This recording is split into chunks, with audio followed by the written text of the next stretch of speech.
One Piece chapter 1058 is out, and man oh man, are things starting to heat up.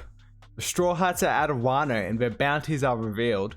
We finally find out how exactly Buggy became an emperor, and Sabo has finally come back in the manga. Well, sort of. But before we break down the chapter, make sure you leave a like and subscribe for weekly Dragon Ball and One Piece content. The chapter begins with Sunny leaving Wano. We are out of Wano now and we're going on to the next arc. And we see Luffy in a cage with Nami pinching his cheek saying that brain dead stunt almost killed the entire crew, with her referring to them absolutely flying off the waterfall of Wano. And basically Nami just digging into him saying, there's no limit to how much stupidity will swallow. And Jinbei's just laughing saying, haha, no one was hurt, don't be too hard on him. And Nami basically in a demon time mode saying, we need to keep a tight leash on him, Jinbei. And Jinbei's just shocked saying, whoa, Conqueror's Haki, as we see lightning coming from Nami. And everyone's just saying, be careful, never cross Nami when she's mad. And Frankie's just in the background talking about how tough the Sunny is, saying a drop like that and we only had a busted small yard on the mast. And then we see the seagull, the new seagull, I'm pretty sure there's a proper name for it, but I can't remember off the top of my head, coming in with the new bounties. And everyone's saying, ooh, hang on a second, what's going on here? With Robin Ven saying, looks like we've got new bounties. And Sanji just running at Robin saying, let me see, Robin Twan. And then the narrator saying, updated bounties for the leaders of the 5,600 man Grand Fleet, Emperor Straw Hat Luffy and his 9 commanders. And basically the narrator starts to break down the bounties. Dr. Chopper, the cotton candy lover, pet. Bounty, 1,000 berries, a 900 berry increase from 100 to 1,000. Cat Burglar Nami, bounty, 366 million. Musician Soul King Brook, 383 million. Shipwright Cyborg Frankie, 394 million. Sniper God Usopp, bounty, 500 million. Archaeologist Devil Lover Nico Robin, bounty, 930 million. Cook Blackleg Sanji, 1.032 billion. Helmsman Jinbei, the Knight of the Sea, bounty, 1.1 billion. And Swordsmaster Pirate Hunter Zoro, bounty, 1.100001100 billion. Yeah, I know, that's a long one. I didn't know quite how to say it, so bear with me. And then we just see Sanji complaining, so why am I below him? And screw you too, Jinbei. And Jinbei's just replying with, you okay, Sanji? Something wrong? And Zoro's just got a big smile on his face because he knows that, he's better than Sanji, saying, forget him. Just leave number 4 to his sour grapes. And then we see Fleet Captain Emperor Straw Hat Luffy, bounty 3 billion, with him in his cage saying, I'm sorry, just let me out already, I'm hungry. And then Zoro and Sanji fighting in the background saying, who are you calling number 4? With Zoro then replying with, mind your tone around this crew's number 2. Then the manga cuts to Empty Bluffs Island in the New World. And we basically see Buggy and his crew and what they've been up to. And we get to see Buggy with a bunch of injuries and bruises on his face saying, hold on please, I'll do anything, I'll even lick your boots clean, just let me live, with the title of Emperor Buggy the Bombastic Clown below his head. And then the manga cuts to Mihawk and Crocodile holding him by the hair with their hook and sword to his neck, with Crocodile then saying, Crossguild was supposed to be under me and Hawkeye, so tell me, why are you considered the boss, Buggy? And Buggy then replying with, I can't do anything about it but apologize. It really isn't a big deal or anything. And then Mihawk then saying, you're probably the only person in history to become an emperor after crying for mercy. Having you die here wouldn't even begin to make up for this. And then Crocodile saying, this is beyond insulting, I can't find the words for it. And Buggy just saying, please spare me. And Mihawk saying, don't make any unreasonable requests. and they are basically laying it into Buggy, because Buggy, being the little worm that he is, managed to wiggle his way to the role of Emperor. And then we see Mr. Free come in after so long, talking to Crocodile saying, "Oh boss, it's so nostalgic to be serving you again." And Buggy then saying, "Galdino, how could you turn on me?" And basically then Mr. Free saying, "I don't ever recall joining your crew officially, buffoon." Basically the two just have it out. And then we get a flashback as Mihawk looks over to Buggy about what happened when the Marines went to raid his island after the warlord system was abolished. And basically you hear Crocodile over the snail, the transponder snail, saying, "Ha ha ha, I hear you've lost your warlord perks, Hawkeye." And Mihawk then saying, "What do you want, Crocodile?" Marines keep swarming the island. It's a nuisance, but I suppose I'll just have to relocate. And then Crocodile saying through the snail, "This just shows that it would be beneficial for us to team up. The Navy wouldn't take an organization headed by the two of us lightly. After all, they used to refer to you as Marine Hunter. You and I are the same. We don't trust anyone." And then it cuts back to the present moment with Hawkeye looking over at Buggy with a stern look. And then it cuts back to the past, with some of Buggy's underlings saying, "Captain Buggy, where are you going? There's no reason to sweat over these Marines, right?" And Buggy saying, "Damn, I was about to make a break for it." And then one of his underlings saying, "Take a look, their warships are already under attack." And Buggy is just flabbergasted saying, "Their warships are what? They keep sinking one after another. What kind of hero is behind this?" And then one of his underlings says, "It's Crocodile, sir. I guess the rumors about him working under Chairman Buggy are true.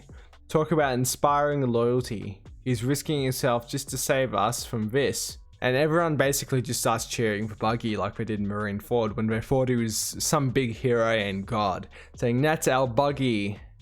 And Buggy saying, "Oh, Crocodile's here, huh? Hehehe." But mentally inside, he's crapping his pants, saying, "Holy crap, he must be here because of all that cash I owe him. I'm broke.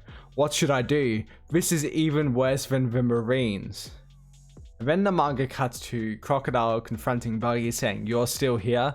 Knowing you, I figured you would have bolted by now." With Buggy thinking he's not wrong. And then continuing to say, "I know business at Buggy's delivery might look all hunky-dory, but the truth is we've got too many mouths to feed and all the giants who were our top earners just quit." And then Crocodile continuing to say, "If we don't have any scratch on hand, I can always sell you into slavery." And then Buggy continues to say, trying to reason with Crocodile, "Don't say stuff like that. We're old prison buddies, remember, Croco-chan?" And then Crocodile basically just saying, "I already did you a solid by agreeing to lend you. If you can't pay me back now, you will take full responsibility. I'm about to form my own company and I need the capital." And Buggy saying, "Oh, come on." And then, Buggy being Buggy, he comes up with some idea / scheme. Then, "Why not let me join? You could acquire my company to help start yours. It may not be much, but you'll get a former warlord serving you. I'll work twice as hard to pay off my debt. It's always good to be flashy and get the word out with a bang. We've got all sorts of people that can help with that. Advertising experts, printers, couriers. You can work us to the bone for free." And then the manga cuts back to the future again, with Crocodile saying, "And this is the flyer you had them send out, right? You sure stand out, Mr. President." "It's not what it looks like. I didn't mean for this to happen," says Buggy. And Crocodile then saying, "If it wasn't deliberate, then explain." With Crocodile shoving his hook into Buggy's mouth, breaking one of his teeth. And Buggy saying, "It wasn't me, I swear, my employees just love me too damn much. I was as surprised as anyone when I saw it."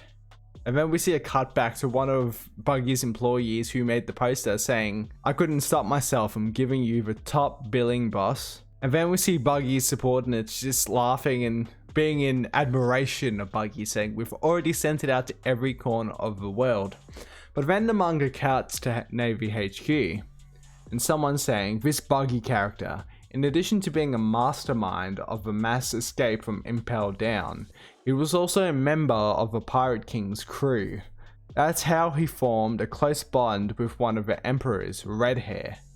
And now reports confirm that Crocodile came to his aid at Empty Bluffs Island, and tapping divisions have also verified that Crocodile and Mihawk made contact. Their new marine hunting movement has already gotten financial backing from a number of shady organizations. When you factor in all the rebellions we're already dealing with, this cross guild is undoubtedly a massive threat. With someone then asking, what bounties are we issuing for these three? With everything in mind, the former warlord Crocodile has earned a whopping 1.965 billion berries for his mighty Logia ability and cunning gill. Now this is absolutely awesome. We knew what his bounty was before he became a warlord. Now we can see how much he's truly worth and how much of a threat he actually is. We know Luffy beat him pretty easily, but that's because Luffy exploited one of his weaknesses and found it out pretty quickly. But according to this, not only because of his strength, but because of what he can do in like the underworld and pretty much everything else, he's been given nearly 2 billion berries as a bounty. And then the marine person continues to say, his fellow former warlord Hawkeye Mihawk has even greater sword skills than the red-haired emperor. He's worth 3.59 billion berries, a fitting total for the world's best swordsman. As for Buggy the bombastic clown, considering his formidable pedigree and the fact that he got these two to yield to his authority, we've given him a bounty of 3.189 billion, making him one of the two newly recognized emperors along with Straw Hat. The world government considers him an extremely dangerous individual. Now this whole situation to me is really just funny. Like, Buggy always has a way of moving up in the world, but just by manipulating the ones around him. And quite honestly, I find it hilarious how he managed to rise to the title of Emperor because one of his subordinates made a mistake. And basically the word of mouth going around saying that Buggy was the one who got these two to work under him, when in actuality it was Hawkeye and Crocodile that wanted to team up, and Buggy just somehow managed to get into that little agreement. And then we cut back to Crocodile saying, so, an emperor, huh? You've certainly made a name for yourself, clown. And Buggy basically begging for his life at this point, saying, I'm so sorry, let me lick your boots. And Mihawk saying, shut it. All things considered, we could take a different angle here. Having him take all the heat as a figurehead might not be the worst idea. I, for one, have no interest in the title of Emperor, so long as I'm able to live in peace. Now, this right here is big. Not only have we found out Hawkeye's bounty, and we found out that he's a better swordsman than Shanks, but he is an Emperor class fighter. This is awesome. So even in Marineford, we thought we were seeing him, exert a little bit of his power. But based on what we've heard and what we've seen in this chapter, we have not seen anything yet. But then Crocodile says, seriously, let him have the target on his back, says Mihawk. We can always dispose of him if the need arises. With Crocodile smiling, saying that's true. And then Buggy is addressing his fans, saying, listen up, you bastards. We formed the Cross Guild to prepare for the new age. Let me introduce to you our new executives. With Buggy's fans / subordinates saying, it's a Crocodile. Chairman Buggy is crying. And then we see a cut to Buggy just in tears because Mihawk and Crocodile have him by the throat behind the scenes. With Buggy saying internally, what's gonna happen to me? And his subordinates just saying, we're moved to tears too, Captain. Mihawk-sama, one of them says. But then the manga cuts to Kamabaka Island in the Grand Line. And we basically see the revolutionaries and what's been going on with them, and Sabo. Someone says, there's no need to brood, Koala. At least we know now that Sabo is safe. With Koala then saying, yeah, I'm glad everyone's okay. With even then saying, right, nothing can taint this miracle. Hee-haw. And the miner dude, I always forget his name, saying, "I'll never forgive that naughty Sabo for making a stew like that." And someone else in the background saying, "It's meant to have supposedly happened after we split up, but I still believe in him." With other revolutionary members saying, "That's exactly what I was thinking. You can always beat me to the punch." With another revolutionary saying, "Quiet down guys, you're so annoying." And then the manga cuts to Dragon and Koala going up to him and saying, "Dragon son." And Dragon saying, "I'm glad he's okay, but if he truly did murder King Cobra, I won't forgive him, no matter what his reasonings were." And then we see Kruma, who has been taken back safely, and Dragon talking to him saying, "Hey Kruma, tell me exactly what did you see?" And Kruma responding with, "I am at your command, master," which is very, very sad. Obviously that's amplified with Koala tearing up because he's treating Dragon like a master because he's so used to being in slavery. But then we see the snail start to ring, and the Navy is tapping into it as well, saying, "Listen in and record. It could be the Flame Emperor. Everyone quiet down." And then Koala answers saying, "Hello, this is Koala."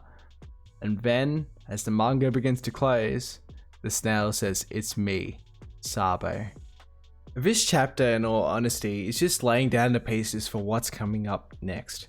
And based on how it ended, I have a feeling that Sabo will be involved in the next arc. I'm not sure how, but I feel like the Straw Hats are going to interact with the revolutionaries maybe in their next arc.